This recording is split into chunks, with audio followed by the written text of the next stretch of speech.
where we help your garden grow. Yes, indeed.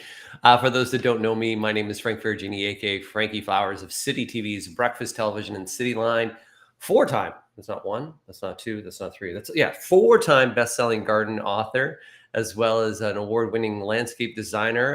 And my family has two garden centers: Bradford Greenhouse's Garden Gallery, located in Bradford, and Barrie, Ontario. So I have the 10,000 hours indeed. I'm somebody that loves to get out there and garden, but really what I love to do is to help people grow better gardens and help them through the journey. And each and every week we get on here, we talk a little bit about what's growing on, what's growing on in your garden, as well as mine. And also the community that logs on here will be here to answer some of your comments and or questions. So all you have to do is go into the comments there, type in your question, or maybe even a comment, maybe in an event that you have coming up, and we're here to help. Already this morning, we have a couple people giving a shout out this morning as well. We have good morning from Windsor this morning from Michelle. We have Matthew out there saying hey as well. So hey to Matthew as well. Matthew, I've yet to go see, which was it, Raiders of the Lost Ark, which is all those different things. I got to turn my phone off. That's there. I've yet to go see some of the movies that you've been seeing recently. So, that was my telling me I need to drink water. I got all these notifications. You can get a notification for almost anything on your phone. Hey, so first off, really what I want to talk about is what's growing on. First off, I really want to talk about is a little bit about your summer lawn. So we have actually been receiving in Southern Ontario a fair amount of rain over the past 10 days. Our lawns overall, when I'm driving through communities, are looking pretty healthy overall. Summer season is one of the toughest seasons on the lawn because we're usually hot. We have been hot, but a lot of the times we're dry for extended periods of time. So what is key during the summer season is first and foremost is to cut your lawn a little bit taller. The number on your lawnmower or your mower should be at a 3 or 4 setting. Mine's at a 4 setting, where I'm cutting my lawn a little bit taller because this is going to allow to shade the roots, keep the roots a little bit cooler from the summer sun. As well, by shading, we're going to prevent weed growth, because any weed seeds that are developing right now, if they fall on the soil, won't be able to see sun. And that's what it needs, is contact with soil. It needs a little bit of moisture and some sunlight for those weeds to grow. We should continue to be out there spot weeding our lawn and continue to make sure that our lawn is healthy. I do 3 different feedings per season. So the feedings that I do per season is I do a spring feeding, and generally I'll do like a green max fertilizer in the spring. I'll do a summer feeding, and that's usually around the first weekend to second, even third weekend in July. That's a summer guard fertilizer, and I'm using that because it's going to protect my lawn during those dry periods. Then right around Thanksgiving, I'm doing a fall lawn food. So I use Scott's Turf Builder, of course, and as well, this is just a nice little lead in. For those today, we're going to randomly select, for those today that just hit share, you're going to be entered in to win a Scott's Lawn Bundle, and that's going to be a value up to $75. So they're going to get it sent to you. This is from our friends at Scott's and Miracle Grow that actually sponsor me, that help me do this as much as we can. It's going to contain some Green Max fertilizer. It's going to contain Easy Patch and Repair. That is a lawn seed that also has a mulch and fertilizer within it, and it's going to contain Weed Be Gone Max. That Weed Be Gone Max is going to allow you to spot weeds. So once again, for those that hit share out there, we're going to go back up to some of the questions and comments that we have out there. Paula Polly, my good friend out there, good morning to you. We have Trey that's saying, good morning from New Lowell, Ontario. Not too far from me. It's actually not too far from my one family greenhouse there in Barrie that's on the way over towards Collingwood and Stainer. Good morning this morning from Mary Ann. We got good morning as well from the West Holland Marsh from T-Bone. Hey, good morning out there as well. Lots of things growing on. Speaking of the Holland Marsh, this is the time. This is the time that even if you're not growing your own food, this is the time that you can go out there and support local farmers. It's a wonderful time where we already had strawberries in season. We finished the asparagus season. Lots of lettuce greens that are available right now. Tomatoes are coming on. Cucumbers are coming on. Green beans are coming on. So much local produce is coming on. So if you're going to your grocery store, make sure you see that it's from Ontario. Ask if it is local to your area. Go to some farmers markets. And then in your backyard, make sure that you're out there inspecting. I have some zucchini right now that are popping off. They're almost getting too big. Zucchini, we want to harvest them at about really 8 inches in terms of their length.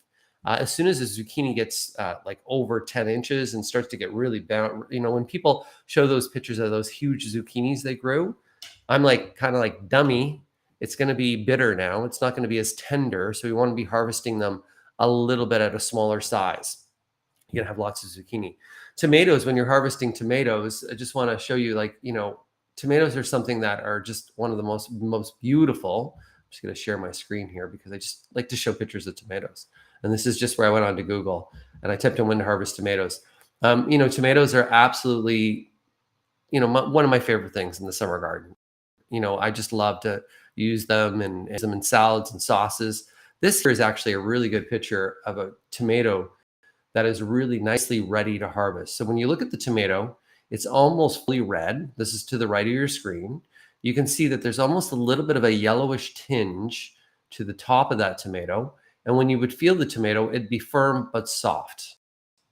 That is what's called a vine ripe tomato. That is when you get the ultimate flavor of a tomato. Can you harvest a tomato that's a little bit, so let's say this picture here where you can see that little cherry tomato there is a little bit more green to yellow. We can harvest that and then put it inside the house in an area that's going to be warm but dark. It doesn't need to be in a window. And never, ever, ever, ever, ever, ever, ever store your tomatoes inside your refrigerator because you're going to lose the flavor. That colder temperature loses the flavor.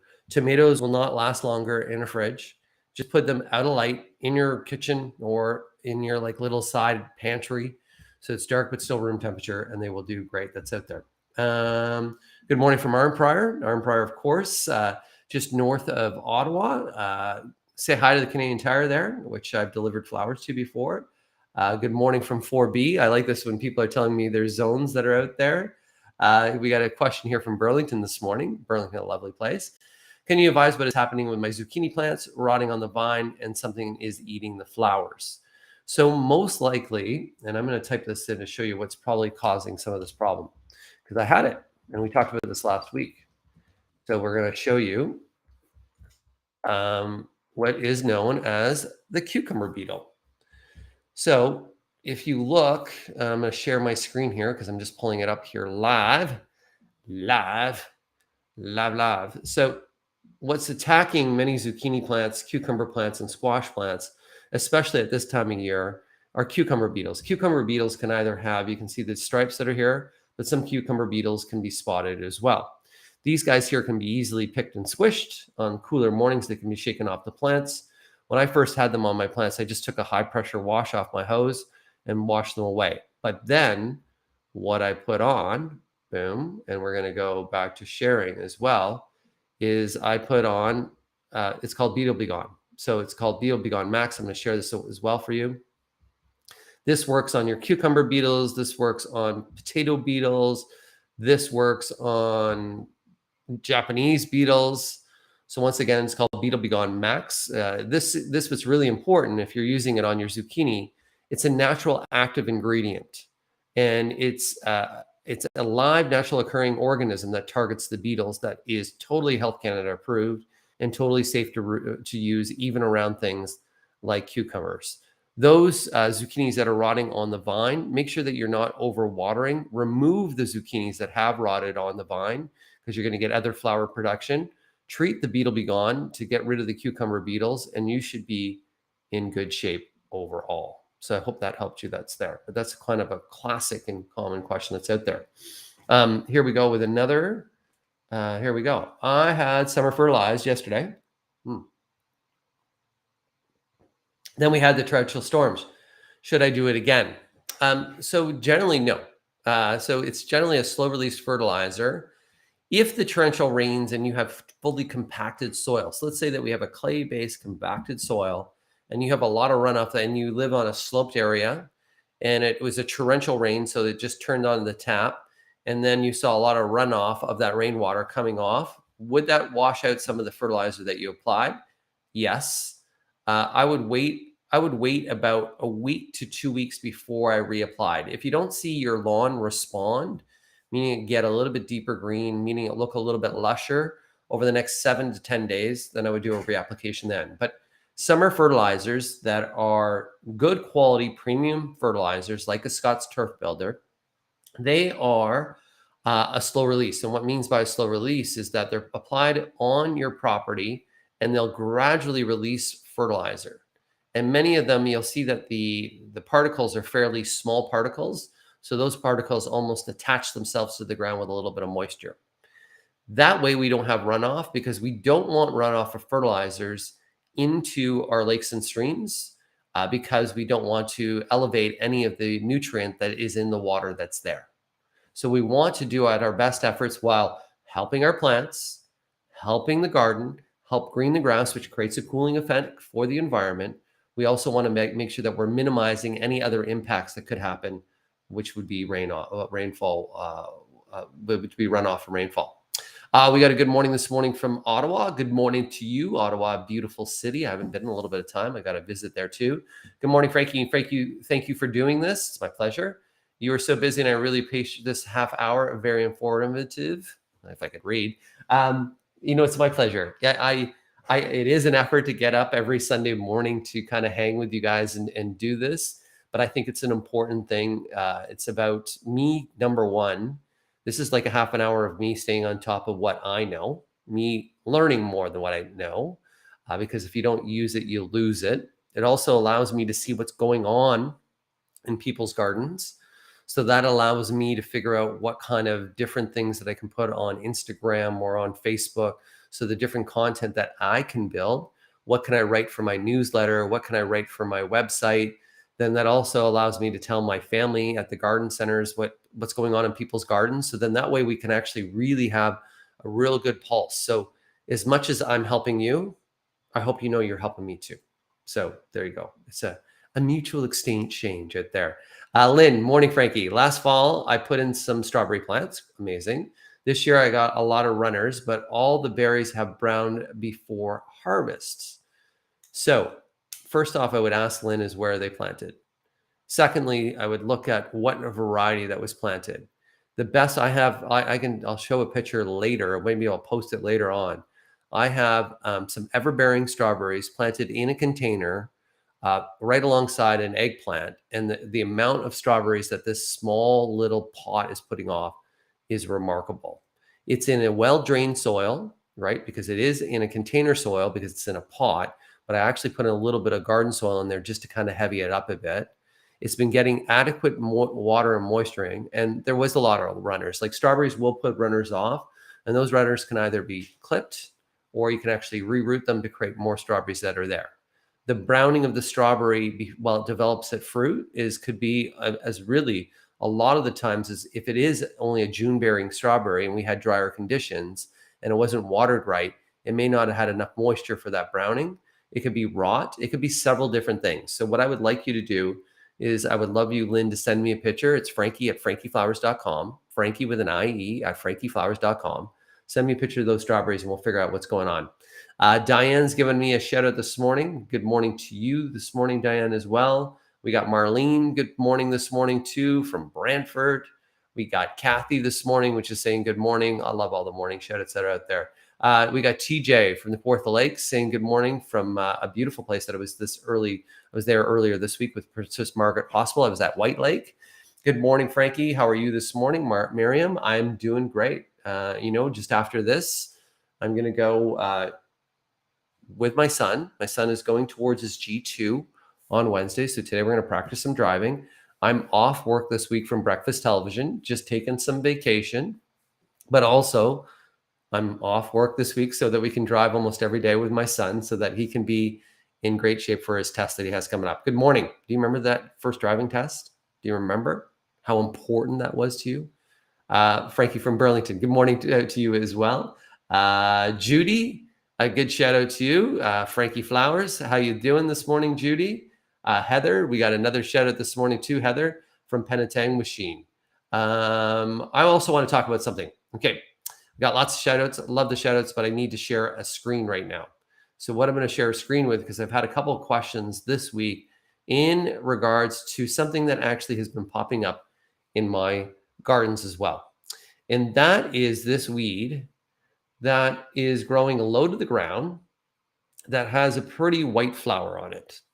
That weed there is called bindweed.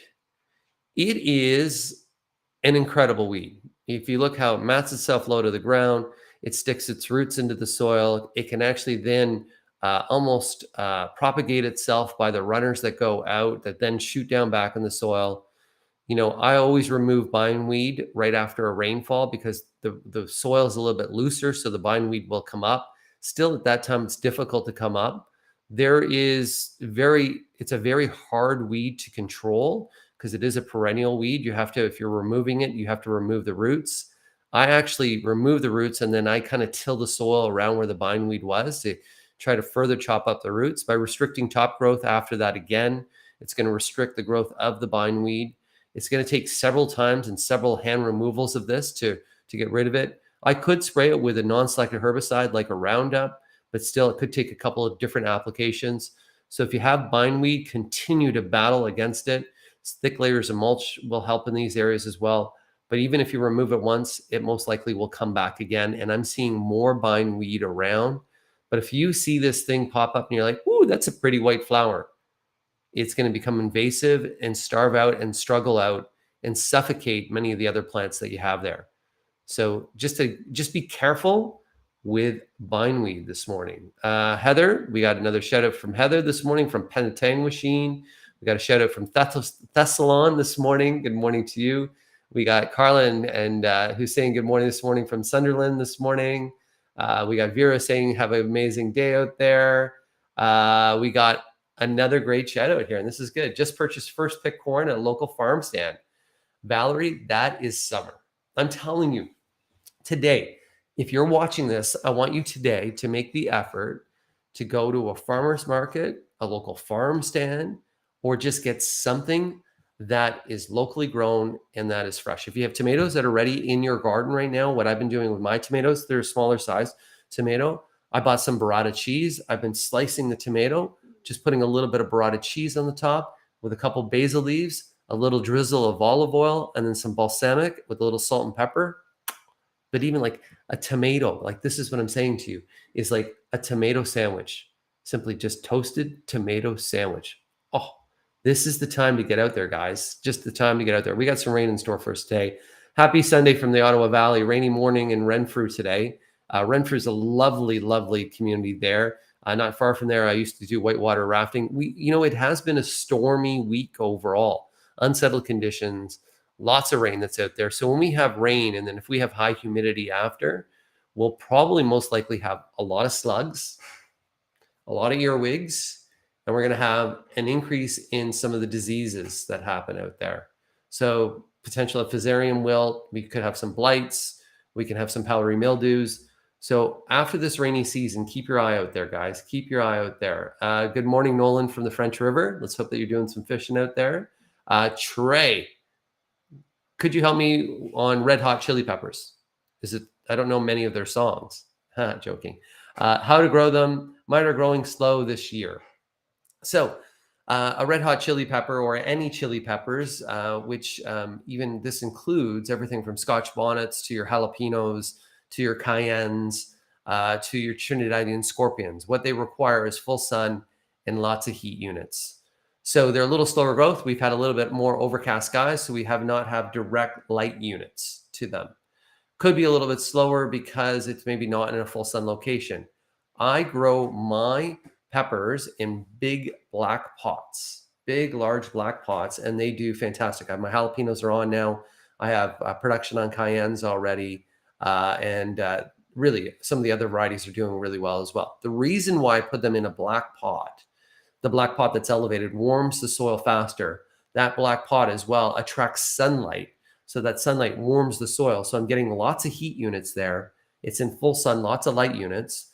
Because it's in a container, I use the Shake and Feed slow release fertilizer for vegetable gardens and fruit and vegetable gardens, the one with the red top. Shake it down. So then I get a little bit of fertilizer that releases. Sometimes I'll do an additional water soluble on top of that as well. But that's how I get my peppers to grow very well. And I grow a lot of tomatoes the same way. So with peppers and tomatoes, it's light units and heat units. The more they get, the faster they grow. And just adequate water in between is really important as well. We got a good morning this morning from Tweed, Ontario. Why do I not have flowers on my butternut squash plants? They're probably 7 feet long, healthy, but no flowers. Thanks. Most squash plants out there have male and female plants. And sometimes when we don't see flower production, we don't have the female. We actually have a male. And sometimes with this happening, you're never going to get any blooms whatsoever. So let's just do this to make sure. No flowers on squash. Yeah. If after months or so the plants are still producing only male flowers or very few flowers, and you don't even see the male flower, despite the plants looking healthy, then the culprit is likely an imbalance in nutrients. Excess nitrogen will encourage lots of leafy growth at the expense of flowers. So if you are fertilizing, I would cut back on fertilizing. Maybe you have a little bit of runoff that's happening as well. So it's saying to me that you are getting just males. You're not getting any females that are there.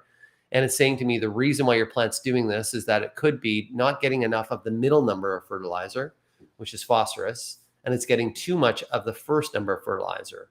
Let's say you're like, well, I haven't fertilized. Why is this happening?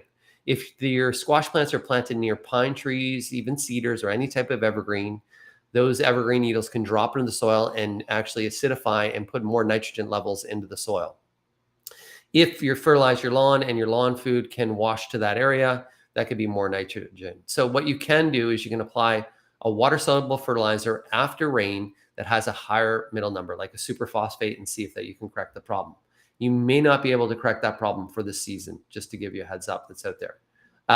We got a good morning this morning as well. Heather Fellows, good morning all to you as well. We got another shout out this morning and an update. All our tomatoes, with the exception of our cherry tomatoes, have blossom end rot. So frustrating, Gen G. So it's still, you got time. So remove all those tomatoes that have blossom end rot. Fertilize with something that has a little bit more calcium in it, or even just give a fertilizer that's there. Make sure that you do adequate watering. So don't give it periods where they dry out too much. And let's hope that the next set of tomatoes that come on, you'll have a reduced occurrence of blossom end rot. We're still early in the season, so we should be able to correct that, or at least have some tomatoes to salvage without blossom end rot that's out there. It happens when we have these extreme variations in temperature and we have a lot of thunderstorm activity and a lot of rainfall. If we don't have enough calcium in that tomato plant, then you're going to get the blossom end rot development. And most of it's environmental, caused by weather, and what's caused by you that's out there as well. So just a little bit of a hint there. Good morning, Frankie from Sturgeon Falls. Can I paint my vegetable garden boxes? You would want to use a food grade paint and or stain. So when you go to your home improvement store, be it a Lowe's, a Home Hardware, a Canadian Tire, a Home Depot, or even just your paint store, your local paint store, tell them that you're painting garden boxes and you want a food grade stain and or paint. That'll make sure that it is safe, that if any of that leaches into the soil, that you have no problems whatsoever. Here we go with another question in our comments. This is from Kelty, I think it is, Smith. Good morning, Frankie. I have a red maple I planted 3 years ago, which has always done well, and a silver maple I planted last summer. Both are struggling this year, hardly any leaves, and the few that do have shriveled up quickly. So I've noticed that a lot of maples this year have got what's called sun scorch. Sun scorch is just like a sunburn. I see this mostly on Japanese maples, but I have seen it on red maples. I rarely see it on the silver maple. So the key is to make sure that you reduce the amount of stress these maples are having, is that we're doing deep and frequent watering. So we're going to both of those maples and we're basically putting a hose there where the hose is just trickling a little bit of water out, and we just leave the hose there, and we're leaving that hose there for a few hours, up to 4 to 5 hours. So it's just slowly soaking around the tree. And you're doing the same on both. Can we do a fertilizer at this time of year? We are still mid-July. We could still do a fertilizer. If you wanted to do a root feeding, you could do a fertilizer with a root feeding. A little bit too late for spikes that are there. Is there any occurrence of any insects? You look to the leaves for insects, see if there's any chew marks, any with the leaf curl that's happening. Pull that leaf apart to see if there's any insects that are inside.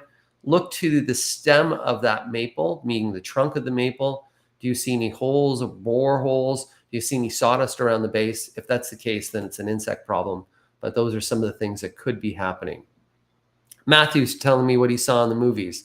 I just saw on Friday Spider-Man in Spider-Verse, and okay. So it's okay. Just got an okay that's out there. I want to see Mission Impossible. That's what I'm thinking I want to see. Good morning, Frankie. My marigolds are all dead. What would be killing them? So marigolds are an annual plant that tend to do quite well in gardens. They like a sunny place, so lots of sunshine. They tend to like a well-drained soil. If they're dried out for a long, they can generally fairly drought tolerant, but they can't totally be dried out. I've seen many different insects, even though they're mostly tolerant to a lot of insects. I've seen if there's not food source around, other insects that go towards them. It could be anything from a Japanese beetle or a June beetle. So sometimes early morning, go out and check your garden, or even early evening with a flashlight to go see what's out there if there's something that eats at night, or check them during the day. And then other things that could be eating them if they're snapped right off could be a chipmunk or a rabbit. I've seen that happen. So there's a couple different things. So it'd be great to see a picture of them. So Carrie, you can send that picture, Frankie at frankieflowers.com, and I should be able to help you there. We have Sonia. Good morning, Frankie. When is the best time to prune lilacs and magnolias? The best time to prune is after they flower. So that has happened almost a month ago. So you're a little bit late to prune. I would be pruning any dead wood, so any dead stems that you see on those. If you want to do some selective pruning, you could do that. But any pruning that you're doing now, because it was back in June that they bloomed, so if we prune them June to about the beginning of July, we're fine. Same with magnolias. Magnolias should be pruned even earlier because they bloom earlier. If we're pruning them anytime later, the risk that we have is the flowers for next season are starting to develop there. So by pruning them, we're removing the flowers. If you don't care about flowers for next season and you just like, hey, I got to get this guy under control and it's getting too big, go ahead and prune. We got some replies that are here. This is what I love about the community, guys. I love that really we have other gardeners that are on here that are offering their advice as well. And so just a reminder, if you see some of the things out there that you know the answers to, and I'm not getting to those questions, or you have some other comments to put in there, then make sure that you guys connect and give that advice that's out there. Good morning, Frankie. The Beautiful Gone Max has been working great on flowers. Thank you for all the information. Lori, I'm glad. It's actually, I only recommend products that I've used. And if I haven't used them, I've looked at the science behind them and to see how they do work. So when I'm recommending things, guys, my credibility is super important. And even with my friends at Scott's Miracle Grow, I tell them that too, that credibility is first and foremost and guiding people on the right. So the things that I do speak about, I truly believe, and I truly do the work behind them. Even some of the companies that you see me on Instagram, some of the companies that I partner with, I say no to a lot. So the ones that I partner with are the ones that, I believe it's a good product or they're a good company and their values line up with mine mostly. Sometimes you don't have perfect matches. We all know that, but they do. Thank you, Frank. Okay, you're welcome. Good morning, Frankie. This is a great question. Good morning, Frankie. What time of the year could I move/divide Coreopsis? So as I said at the beginning of this podcast, we talked about the lawn and how the summers are tough on lawns. Summers are actually tough on all plants. So we want to avoid in the summer season moving plants or dividing plants because hot, dry weather, mostly hot weather, that stresses plants out. So the best time to divide your Coreopsis would be in late August to early September. When we start to get into earlier fall, that's when we're getting cooler nights. So we're getting a warm day, cooler night, and we get some good adequate rainfall, but you can water at that time. We can divide that Coreopsis up until about middle to almost the end of October. So that's the window that you can divide or transplant perennials.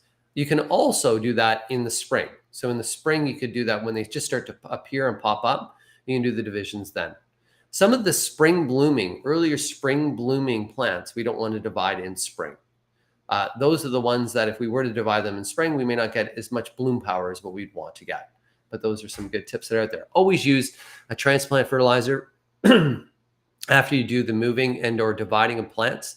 That's going to be a fertilizer that's just going to minimize the amount of stress on that plant. And that's going to be something like a quick start fertilizer that you have out there. We got another shout out this morning. Good morning from Whitby. Frank, good morning to you. We got a good morning to Unionville. That's from Elaine. We'll show her name up there too. We'll show Michelle's name up there from Georgetown. Good morning from you. And then we got a good morning this morning as well from Bonnie in Cambridge. Can you plant trees in July?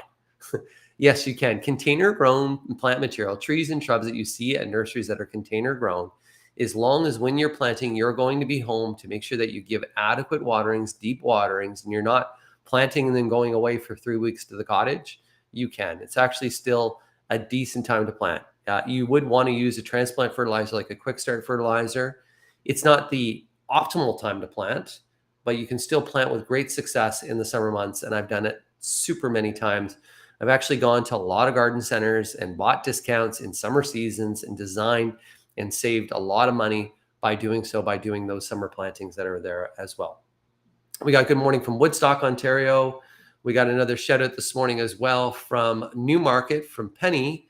If I cut my flowering lavender, will it bloom again this season? No, your flowering lavender, usually it's only once per season. It depends on the variety. Some varieties will put additional blooms that are out there, but you can selectively prune. It'll actually help out. It'll make the healthier lavender plant. Nepia, which is actually a nice blue flower. The reason why I'm just thinking about it, because I saw it planted beside a friend's, the lavender planted beside the Nepia, catnip planted beside. Nepia, after it blooms, you can cut back. Salvia, you can cut back after it blooms and it will rebloom. Delphiniums, you can cut back and you'll get a second bloom. But I encourage, if the blooms are spent and or finished, to remove those and cut it back. It'll actually create a nicer, healthier plant. This is my last question of the day, guys, right here. I have a large country property. This is from Sandra. With many large ruts in the lawn. Was going to order topsoil to fill them all in. When is the best time to do this? I would do this in early September. That would be the best time to do that, which is really, you're filling the ruts, you're top dressing, you're overseeding. And in early September, we're generally getting cooler nights, warmer days, nice heavy dews on the lawn that's there. It's better time for the grass to be healthier that's out there. So at this time of the season, I would just be cutting your lawn a little bit taller. And then I would do that overseeding, top dressing, and filling in those ruts in early September. So for all those that joined me today, I want to say thank you. It's always a pleasure to be on here. Once again, I get on here each and every Sunday when I can. And most of the times it's each and every Sunday. If you'd like me to do this on a different day, if you think Sundays are not the day, if you want to do it on a Saturday morning, if it's one evening per week that you would like to do it, if you'd like to see it on Instagram, please pop that down in the comments. And then once again, for those that hit share today, that hit share on this, so you go on your Facebook, other things, and you're sharing, you are going to be entered in the chance to win a Scott's Lawn bundle. That's going to be from Scott's Law. That's going to be from Scott's Turf Builder. Some of the products that you receive, which is a value up to $75, is Green Max fertilizer, an easy patch and repair that's going to actually help you patch some of those dead areas of your seed that's out there, and then Weed Be Gone Max. If you want to be entered, you got to share, and if you share, you care. So, guys, have a wonderful day overall. I'm going to end this and say, cheers. Have a blooming good day.